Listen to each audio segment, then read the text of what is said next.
I just did something awesome.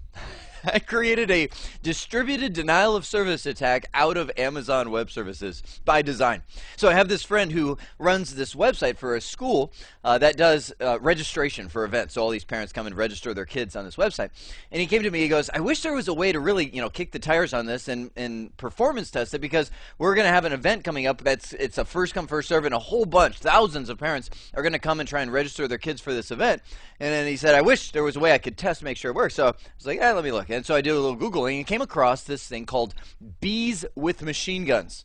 I'm serious, go Google it. Bees with Machine Guns by the Chicago Tribune, actually a newspaper, created this Python script that allows you to integrate into Amazon Web Services and spin up a whole bunch of micro instances, that's the bees, and go out from different source IP addresses and attack, that's the machine guns, the website. Now it's not malicious, it's just sending a flood of requests to say, hey, I want your website, I want your website, I want your website. So I run this thing and I say, give me 100 instances, and it comes back and says, oh, Amazon Web Services only allows you up to 20 without applying for an upgrade. I'm like, okay, give me 20 instances and go and attack that website with 500,000 requests all at once. And I'm watching on the screen as it spins up all the instances. It actually shows, arming the bees. Whoever created this script is great with their little lingo, and they're firing their machine guns. And so my friend is like, oh, I see it, all these different source addresses, and it's keeping up, and so it gives you a report at the end.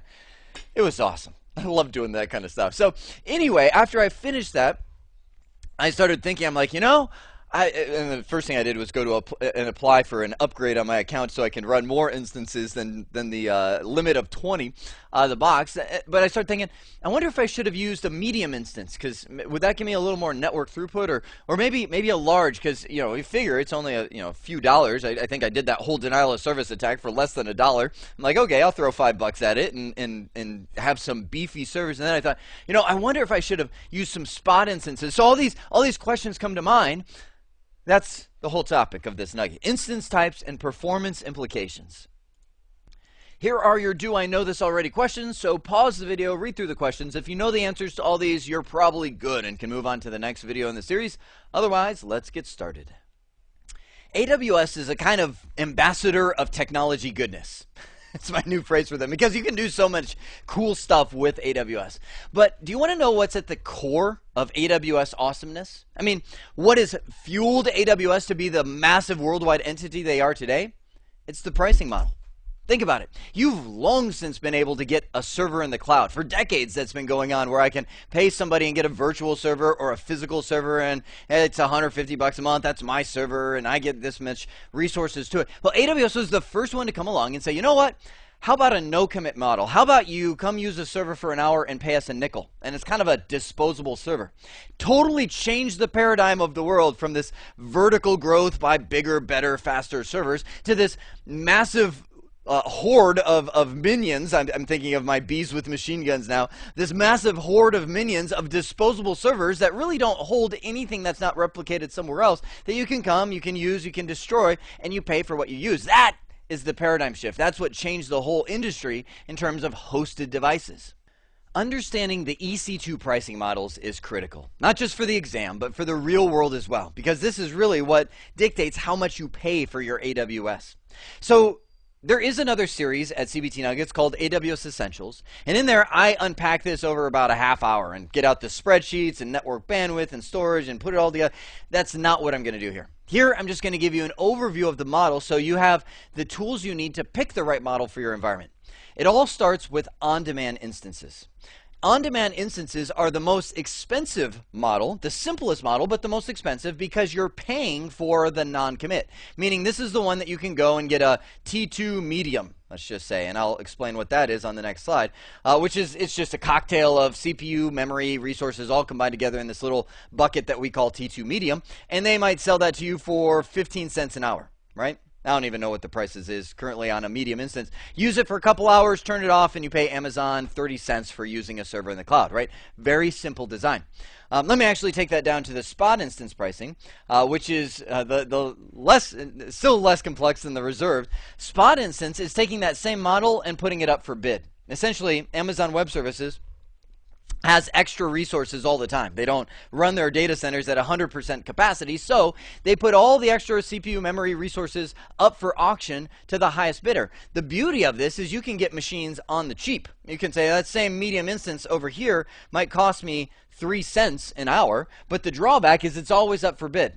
You have the maximum bid. Let's say you bid 15 cents an hour is your maximum. Somebody comes and outbids you, and bam, immediately your instance terminates, and those resources go to the next person. So a complete non-guarantee. Some people play a dangerous game with spot instances. And they just say, you know what, I'm going to set my maximum to $100 an hour, right, in the spot instance world, so that I can run at this, and I can guarantee I can kind of give myself a level of stability here, because nobody's going to outbid me at $100 an hour, because, well, good grief, why would they do that? Well, here's the danger of that game. It only takes a few people doing that before you start, and you actually can see it. If you look at spot instance historic pricing, you'll actually see, it stays really low, and all of a sudden you have these peaks where it's like, wham, for a few hours, then bam, back down, really low, wham, back down. Because essentially this is non-guaranteed resources. If people start eating them up in the on-demand world, or a data center becomes more saturated, a couple people playing this game causes this to shoot way up. Not only are people now getting their instances terminated that never thought they would be, because they kind of did this for a level of stability, so it could cause instability in their infrastructure, but also they may end up losing all of the financial gains they got from using spot instances. So if you talk to anybody who's serious about Amazon Web Services, they'll be like, nah, that's not a game I want to play. Reserved instance pricing is the one that you want to play. That gives you a level of stability, but also gives you a cost benefit. Essentially, all reserved instance pricing does is take you to a level of commit. Amazon will say, I want you to commit from anywhere to one, I think right now the 1 or 3 years is the current commit intervals. And that you say, I'm going to run that server in the cloud for a year.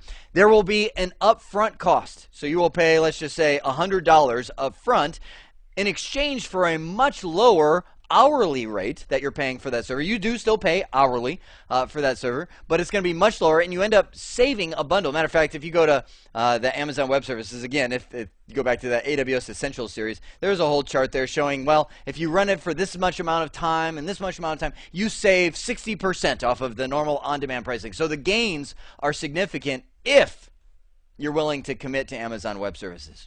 One thing worth mentioning, and this is probably the most confusing piece of reserve instances. This all makes sense, right?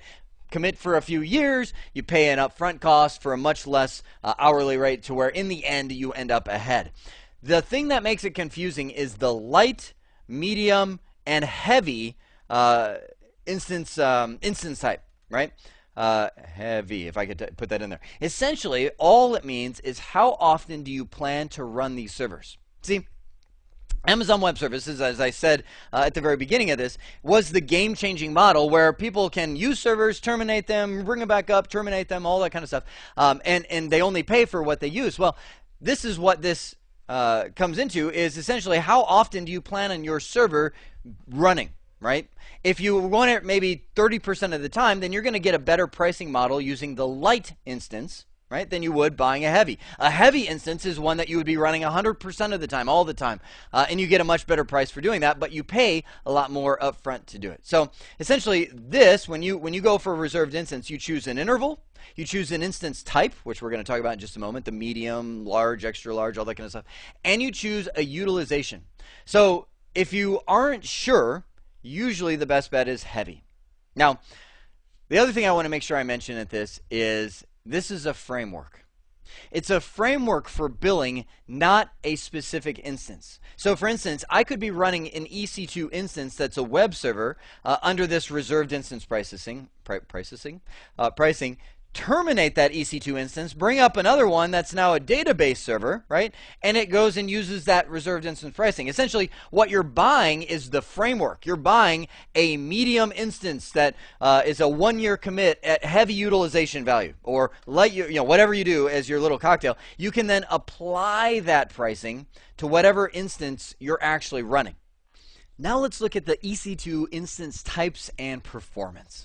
So it all starts from an AMI, an Amazon Machine Image, which is essentially a virtual hard drive, and you translate that into a running machine or a running instance of one of these types. This all comes straight from Amazon Web Services when you create a new one. So let me just show you EC2, you hit the running instances, Launch instance. Now the beauty is once you pick your image that you want to use, they have a pretty good description next to these guys. So for instance, I look at T2 small, got a little pop out. You see the virtual CPUs, memory, EBS, that's the elastic block storage, essentially non-solid state disk, at least as it stands today. I'm sure by the time you see this, everything's changing all the time. I look at the last Amazon Web Services series I did, I'm like, good grief, the interface doesn't even look that way. It's like I'm looking at hippie clothing. I'm like, hey, it's not the 60s anymore.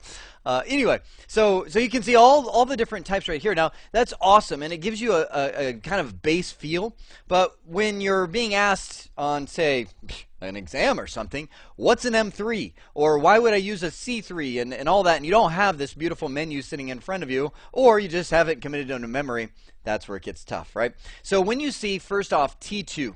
T2 is where almost everybody starts with Amazon Web Services. It includes the micro, small, and medium. Now notice, these are general purpose machines. They're hardware, or I should say virtual hardware requirements of CPU and memory will always be changing, but the essence of these is that they're burstable. That's the unique thing about T2 machines.